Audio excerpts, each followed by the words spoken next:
Hi hello good morning every one. எல்லாருக்கும் இனிய காலை வணக்கம். எப்படி இருக்கீங்க? நல்லா இருக்கீங்களா? ஆக்சுவலி நான் எங்கே இருக்கேன்னு உங்கள் எல்லாருக்குமே தெரியும். ஜப்பானில் இருந்தால் இப்போ ட்ரெயினில் போயிட்டுருக்கேன். இங்கே நாரான்னு சொல்லிட்டு ஒரு பெரிய டியர் பார்க் இருக்குது. அது ஃபுல்லுமே என்னென்னா அங்கே மானுங்களெல்லாம் நம்ம இப்போ ட்ரெயினை விட்டு இறங்குனதுமே நம்மக்கிட்ட எல்லாமே வரும். நம்மக்கிட்ட அப்படியே நடந்து வரும், கிட்ட வரும்.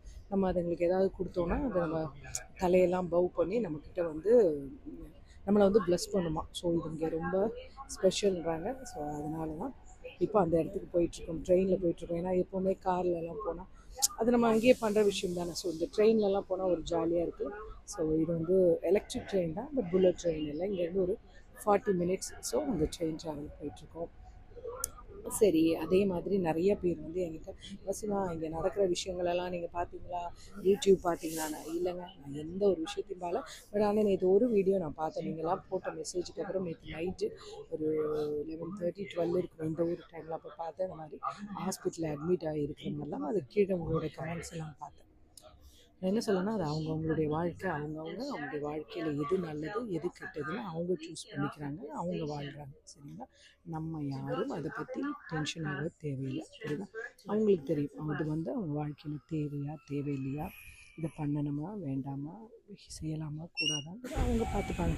நீங்கள் ஏன் டென்ஷன் எடுக்கிறீங்க? சரிங்களா? அவங்களுக்கு இல்லாத அவங்களுக்கு என்ன பார்த்துப்பாங்க. எதுக்காக ஒரு பிரச்சனை வருது, என்னத்துக்காகணும் போது அது பார்த்தா ஒரு சிம்பிள் விஷயம். அந்த விஷயத்தை வந்து அழகாக வந்து அவங்க என்ன பண்ணலாம், அதை வந்து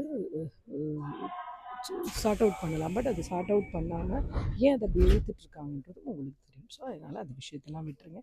எனக்கு அது தேவையில்லாத விஷயம். அதனால் எனக்கு நீங்கள் கஷ்டப்பட்டு அந்த கமெண்ட்ஸ் எல்லாம் அந்த வீடியோஸ் எல்லாம் போட்டுட்டு இருக்காதுங்க. இன்றைக்கி நம்ம பேச போகிற முக்கியமான விஷயம் என்னென்னா, அந்த லைஃப்பில் ஒரு சில உறவுகளாகட்டும், ஒரு சில விஷயங்களாகட்டும் நம்மளை விட்டு போகுதுன்னா அதை சேஸ் பண்ணி நம்ம ஓடக்கூடாது. நம்ம ரொம்ப அப்படி பண்ணுறோம்ல எப்போவுமே லைஃப்பில். அது நமக்கு கிடைக்காட்டினா நம்ம அது இல்லாமல் இருக்க முடியாது, அதுதான் நமக்கு வாழ்க்கை, அது கண்டிப்பாக வேணும் அப்படின்ட்டு அது பின்னாடி அதுக்காக எதை வேணாலும் இழக்க தயாராகிடும். நம்ம லைஃப்பை கூட நம்ம இழந்துருவோம். நம்ம அது பின்னாடியே போயிட்டுருக்கோம். அதுக்காக என்னென்னலாம் செய்யலாம், என்னென்னலாம் பண்ணலாம் அப்படின்னு யோசிச்சுட்டே இருந்து நம்மளுடைய வாழ்க்கையவே நம்ம மறந்துடுறோம் இல்லையா? நம்மளுடைய அது என்ன சொல்ல, நம்முடைய சொந்த வாழ்க்கை நம்ம கவனிக்கிற டைமே நம்ம இழந்துடும். முக்கால்வாசி நேரம் நம்ம அந்த விஷயங்களுக்காகவே நம்ம லைஃப்பை நம்ம ஸ்பெண்ட் பண்ணி அதுதான் நம்மளுடைய வாழ்க்கை, அதுதான் அப்படின்னு சொல்கிறோம். சிலருக்கு வந்து உறவுகளாக இருக்கலாம், சிலருக்கு நம்முடைய வேலைகளாக இருக்கலாம். இந்த மாதிரி எதையாவது ஒன்று சேஸ் பண்ணி லைஃப்பில் ஓடிக்கிட்டே இருப்பாங்க. அந்த மாதிரி மக்களுக்கு நான் சொல்கிற ஒரே ஒரு விஷயமா, எந்த உறவையும் எதையும் தேடி ஓடாதீங்க. புரியுதுங்களா? அது என்னவா இருக்கட்டும், அது உங்களுக்கு வர வேண்டியதாக இருந்தால் கண்டிப்பாக அது உங்களை தேடி வரும். அதை தேடி நீங்கள் ஓடாதீங்க வாழ்க்கையில். அப்புறம் அதனால நமக்கு நீங்கள் அப்படி ஓடிட்டே இருந்தீங்கன்னு வச்சுக்கோங்களேன், அதுக்கு உங்கள் மேலே உள்ள அந்த உறவுக்கோ இல்லை அந்த ஒரு குறிப்பிட்ட ஒரு விஷயத்துக்கோ என்ன சொல்கிறது, உங்கள் மேலே வந்து ஒரு மரியாதை இல்லாமல் போயிடும். நீங்கள் அதை தேடி தேடி ஓடிட்டு இருந்தீங்கன்னா நீங்கள் நாளைக்கு என்ன ஆயிடுறீங்கன்னா, அது பின்னாடியே ஓடி உங்களுடைய வாழ்க்கையை நீங்கள் இழந்துடுறீங்க. ஸோ அதனால் ஒரு சில விஷயங்களை தேடி நீங்கள் ஓடாதீங்க. அது நம்மளை விட்டு போச்சுன்னா ஏன் விட்டு போச்சுன்றதை மட்டும் யோசிங்க. அது விட்டு போனதுக்குரிய காரணம் தெரியும் பொழுது உங்களுக்கே உங்களை பார்க்கும்போது சிரிப்பாக வரும்.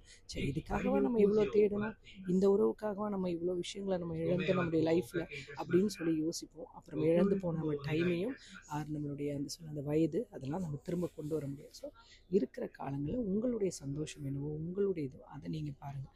உங்களுக்காக டைம் ஸ்பெண்ட் பண்ணுங்கள். விட்டு போன உறவுகளுக்காக இல்லை விட்டு போன விஷயங்களுக்காக உங்கள் டைமை நீங்கள் வந்து ஸ்பெண்ட் பண்ணாதீங்க. அதை தேடி ஓடாதீங்க லைஃப்பில். அதே மாதிரி லைஃப்பில் எதுவும் உங்களை தேடி வருதுன்னா அதை உடனே அக்செப்ட் பண்ணிக்காதீங்க. அதை அக்செப்ட் பண்ண வேண்டிய விஷயமா இருந்தால் அதை விட்டுட்டும் போகாதீங்க. அது உங்களுக்கு நல்லதா கெட்டதான்னு ஒரு நிமிஷம் யோசிச்சுட்டு அதை அக்செப்ட் பண்ணிக்கோங்க.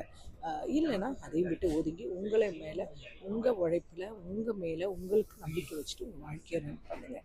அதே மாதிரி ஒரு சில விஷயங்களுக்கு வந்து பழி வாங்கணுன்ற நமக்கு அவங்க காயப்படுத்திட்டாங்க, அவங்களுக்கு நம்ம இதே காயத்தை கொடுத்துடணும், கண்டிப்பாக அவங்கள எப்படியே வலிக்க வச்சிடணும் அப்படின்னு நினச்சி போகாதீங்க. அப்படி ஒரு வேறு விஷயங்கள் எதுவும் உங்களை யாராவது காயப்படுத்தியிருந்தா கொஞ்சம் தள்ளி நின்றுட்டு அவங்க எதுக்காக நம்மளை காயப்படுத்தினாங்க, அந்த காயப்படுத்தின விஷயம் என்னன்றதை கொஞ்சம் யோசிச்சு பாருங்களேன். அப்புறம் உங்களுக்கு பழி வாங்கணும்னு தோணாது. அவங்க முன்னாடி உங்களுக்கு வாழ்ந்து காட்டணும்னு தோணும். வாழ்ந்து காட்டணும்னு நினச்சின்னு வச்சுக்கோங்க, உங்களுடைய வாழ்க்கையை நீங்கள் வாழ ஆரம்பிச்சிருவீங்க. புரியுதுங்களா? ஸோ எப்போவுமே அதை யோசிச்சுக்கோங்க. யார் மேலேயும் பழி வாங்குறதுக்கும் இது பண்ணாதீங்க. யாரையும் தேடியும் போகாதீங்க. வர உறவுகள் நமக்கு தேவையா, இல்லை வர ஆப்பர்ச்சுனிட்டிஸ் நமக்கு தேவையான்னு பார்த்துட்டு உங்களோட லைஃப்பில் மூவ் ஆன் பண்ணி போக பாருங்கள். எதுக்காகவும் வந்து டைம் வந்து நமக்காக வெயிட் பண்ணாது. இல்லை இருக்கட்டும், இவங்க பழி வாங்கிட்டு வரட்டும், இவங்க அதை சேஸ் பண்ணி போகிறாங்க, அதுக்காக நான் வெயிட் பண்ணுறேன் அப்படின்லாம் எந்த உறவுகளும் நமக்காக காத்துட்ருக்காது. ஸோ நம்ம வாழ்க்கை நம்ம தான் யோசிக்கணும், நம்ம தான் ஒரு சில முடிவுகளை எடுக்கணும், நம்மக்கிட்ட தான் இருக்குது. எதையுமே சந்தோஷமாக பாருங்கள். உங்கள் வாழ்க்கையை நீங்கள் பார்த்து நீங்கள் வாழ கற்றுக்கணும். யாருக்காகவும் உங்களுடைய சந்தோஷத்தை இழக்காது. பட் வாழ்க்கையில் ஒன்று மட்டும் மறந்துடாதீங்க. என்ன வாழ்க்கையாக இருந்தாலும் சரி, என்ன கஷ்டமாக இருந்தாலும் சரி, அது எல்லாத்துக்கும் ஒரு நாள் என்ன வந்து ஒரு மாற்றம் வரும்ன்றதை மட்டும் மறந்துடாதீங்க. அதே மாதிரி இன்னொரு விஷயம் சொல்லலாம், லைஃப்பில் நம்ம எங்கே இருந்தாலும் யாரு கூட இருந்தாலும் நம்மளுடைய செல்ஃப் ரெஸ்பெக்டையும் நம்மளுடைய அது என்ன சொல்லுவாங்க சுய ஒழுக்கத்தையும் ஒரு நாளும் விட்டு கொடுத்துடக்கூடாது. எந்த ஒரு விஷயத்துக்காகவும் நம்ம சுயமரியாதையும் சுய ஒழுக்கத்தையும் இழந்துட்டு ஒரு வாழ்க்கை வாழ்கிறோம்னா அதுக்கு ஒரு மரியாதையே இல்லாமல் போயிடும். அது ஒரு அர்த்தமற்ற வாழ்க்கையாக இருக்கும். உங்களுடைய வாழ்க்கை சந்தோஷமாக இருங்க, நல்லா இருங்க. என்ன வந்து யூடியூப்லேயே ஆகட்டும், எந்த சோஷியல் மீடியாவில் என்ன விஷயங்கள் போட்டாலும் அதுக்கெல்லாம் டென்ஷனே ஆகாதீங்க. நீங்கள் நீங்களாக இருங்க. நான் பார்த்தீங்களா எதுக்காக டென்ஷன் ஆகிறேன்னா, நீங்களும் டென்ஷன் ஆகாதீங்க. அவங்கவுங்க வாழ்க்கை அவங்கவுங்களுக்கு அவங்களுடைய வாழ்க்கையை முடிவெடுத்துக்க தெரியாமலாம் அவங்களாம் வாழ்ந்துட்டுருக்காங்க. ஸோ நம்மலாம் ஜஸ்ட் ஒரு பார்வையாளர்கள். பாருங்கள், பார்த்துட்டு உங்களுடைய வாழ்க்கையை நீங்கள் பாட்டுக்கு போயிட்டே இருங்க. அதில் ரொம்ப நேரம் உங்கள் டைமை ஸ்பெண்ட் பண்ணிவிட்டு உங்களுடைய வாழ்க்கையோட நல்ல விஷயங்களை நீங்கள் இழந்துடாதீங்க. உங்கள் வாழ்க்கையோட நல்ல விஷயங்கள், உங்கள் குடும்பத்துடைய நல்ல விஷயங்களெல்லாம் பாருங்கள், சந்தோஷமாக ஸ்பெண்ட் பண்ணுங்கள். இந்த நாள் உங்களுக்கு இனிய நாளாக இருக்கணும்னு கடவுளை வேண்டிக்கிறேன். இப்போ நான் போகிற இடத்துலேருந்து உங்களுக்கு நல்ல வீடியோஸ் எடுத்து போடுறேன். ஹாப்பியாக இருங்க, சந்தோஷமாக இருங்க. நேற்று பார்த்தீங்களா ஒரு தக்காளிக்கு நான் எப்படி ஏமாந்தேன்ட்டு, அந்த மாதிரி நீங்களும் வாழ்க்கையில் வெளி அப்பியரன்ஸை பார்த்து எதையும் ஏமாந்துடாதீங்க. நான் பாருங்கள், வெளியே ரொம்ப அழகாக இருந்தது, அது அப்பியரன்ஸ் பார்த்ததும் நினச்சேன் ஓகே செம்ம டெசர்ட் போல், டெசர்ட்டுன்னு போட்டிருக்காங்க, அவ்வளோ டேஸ்டியான டெசர்ட் அப்படின்னு நினச்சேன்.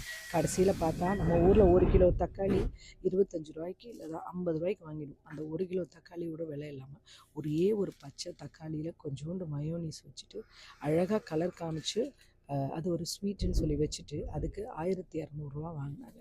ஸோ இதே மாதிரி தான் நிறைய பேரோட வாழ்க்கை. அவுட்டர் அப்பியரன்ஸ் எல்லாம் நல்லா பூசி பயங்கரமாக இருப்பாங்க, ஆனால் உள்ளே வந்து பார்த்திங்கன்னா இன்னர் வந்து ரொம்ப வஞ்சகம், ஏமாத்து, என்ன சொல்ல இல்லாத விஷயங்கள், மற்றவங்களை எப்படி கெடுக்கிறது, அடுத்தவனை எப்படி வாழ விடாமல் பண்ணுறது, இது மாதிரி தான் யோசிப்பாங்க. ஸோ யாரையும் அவுட்டர் அப்பியரன்ஸை பார்த்து ஜட்ஜ் பண்ணிடாதீங்க. ஓகேங்களா? எப்பவும் சந்தோஷமாக இருங்க, நீங்கள் நீங்களாக இருங்க. Okay, take care, bye bye, love you all.